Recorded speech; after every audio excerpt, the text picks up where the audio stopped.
వెళ్ళి నేనైతే ఈ ఇది తెప్పించాను.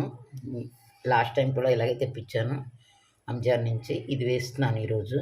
అయితే దీనికన్నా ఇంకో చిన్న టిప్ ఏంటంటే, మనం ఫోటోలకి ఫోటోలకి అన్నిటికీ పువ్వులు పెట్టాలి కదా, అప్పుడు ఫోటోలు కిందకి లాగుతాము. అలా లాక్కుండా ఉండేందుకు చిన్న టిప్పు ఈరోజు నేను చెప్తున్నాను. స్ట్రా ఉంటుంది కదా, ఈ స్ట్రాని చిన్న చిన్న ముక్కల్లాగా ఇలా కట్ చేసి చిన్న చిన్న ముక్కల్లా కట్ చేసి ఇలా పెట్టుకుంటే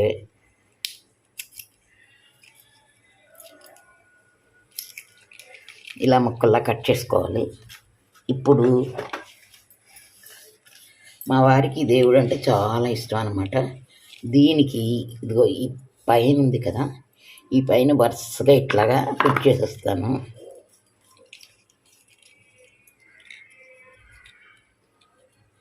ఎన్ని పువ్వులైనా పెట్టుకోవచ్చు ఇలాగా.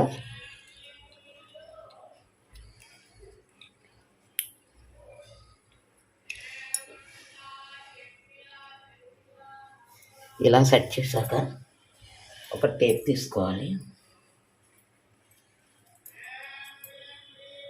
ప్యాకింగ్ టేప్ ఉంటుంది కదా, దీన్ని ఇలా తీసుకున్నాను. తీసుకుని కదలకుండా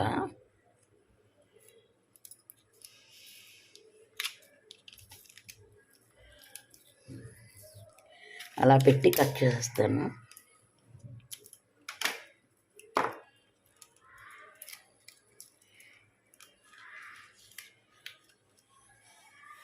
చూసారు కదా, ఇప్పుడు పువ్వులు పెట్టి చూపెడతాను మీకు.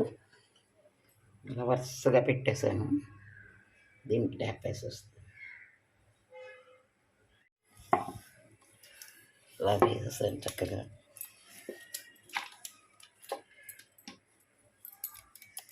ఇప్పుడు పువ్వులు పెడితే చక్కగా అలా నిలబడతాయి అన్నమాట. అసలే పువ్వులు తక్కువ, దానికి మళ్ళీ ఇలా పెట్టాలంటే చాలా ఇది అవుతాయి కదా, దాని గురించి పువ్వులు ఇలా పెట్టేస్తే చక్కగా ఉంటాయి.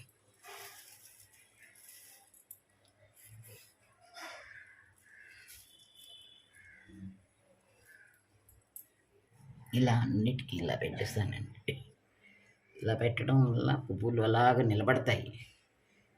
ఫోటోలు తీస్తాను అంటే ఆయనకి, మా వారికి చాలా భయం. ఒక్క ఫోటో కూడా తీయకూడదు, అన్నీ అలా. ఈరోజు ఇత్తడి సామాను డీప్ క్లీన్ చేస్తున్నాను.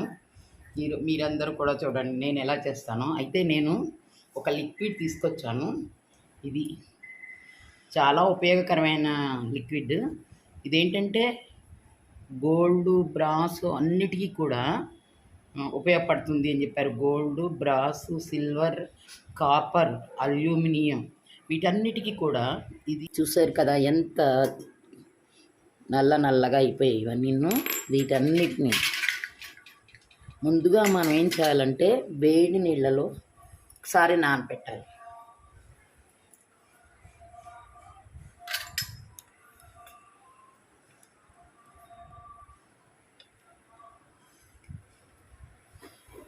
ముందు వేడి నీళ్ళుని చక్కగా ఇట్లాగా దీంట్లో తీసుకున్నాను అన్నమాట. వేడి నీళ్ళు నాకు చక్కగా ఇలా తీసుకుని ఇందులోని వాషింగ్ సోడా వేస్తున్నాను కొంచెం.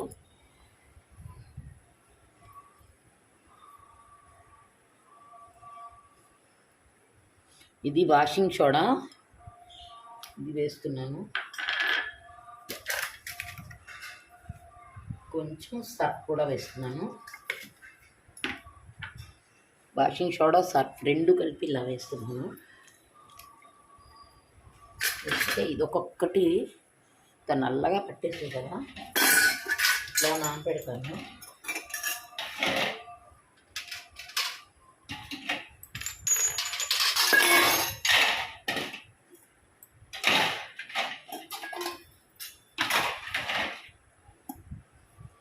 స్టాండ్ ఇప్పేసాను అన్నమాట.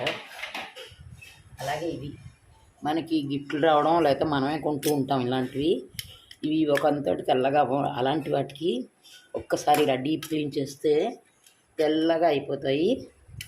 మళ్ళీ మనం ఇచ్చేసే వరకు చక్కగా ఉంటాయి అన్నమాట.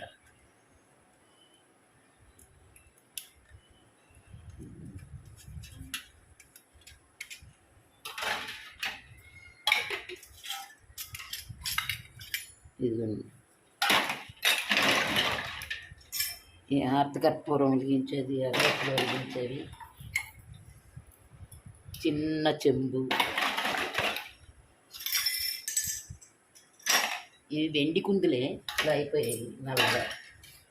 సో ఇది మీకు నేను అన్బాక్సింగ్ కూడా చేశాను కదా, అంతో ఇన్నాళ్ళు అవ్వలేదు, 6 months కూడా అవ్వలేదు, ఇట్లా అయిపోయింది. సో దీనికి ముందు నేను ఎందుకంటే ఆ పెయింట్ వేసేటప్పుడు ఇలా తుడవకపోతే అసలు రావట్లేదు నీట్గా.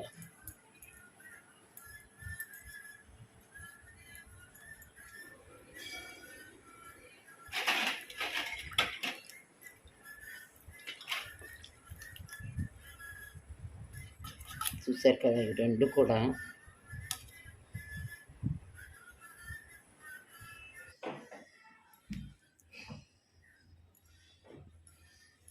ముందు సర్ఫ్లోనే వేసి క్లీప్ చేసేస్తానండి. ఇప్పుడు మొదలెడుతున్నాను.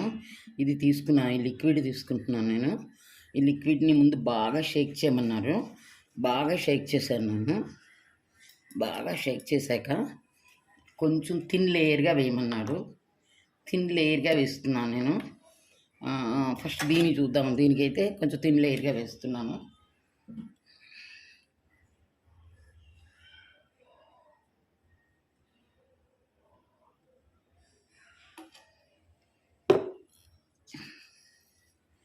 థిన్ లేయర్గా వేసాక జస్ట్ ఇట్లాగా రాయమన్నారు.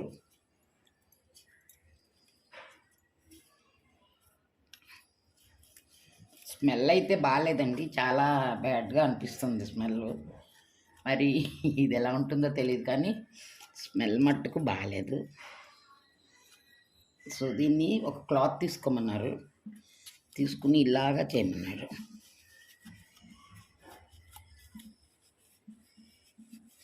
మొత్తానికైతే కొంచెం తెల్లగా వచ్చాయి, పర్వాలేదు.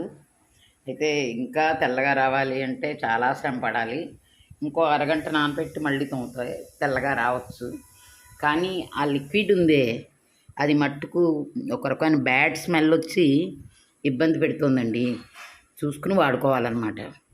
అంటే కొంతమంది పడకపోవచ్చు, నాకు కూడా ఇది పడలేదనే అనిపిస్తుంది, ఎందుకంటే చేతులు గండ్రగా అయిపోయాయి. కానీ కొంచెం తెల్లగా వచ్చింది, అదండి ఈ విషయం.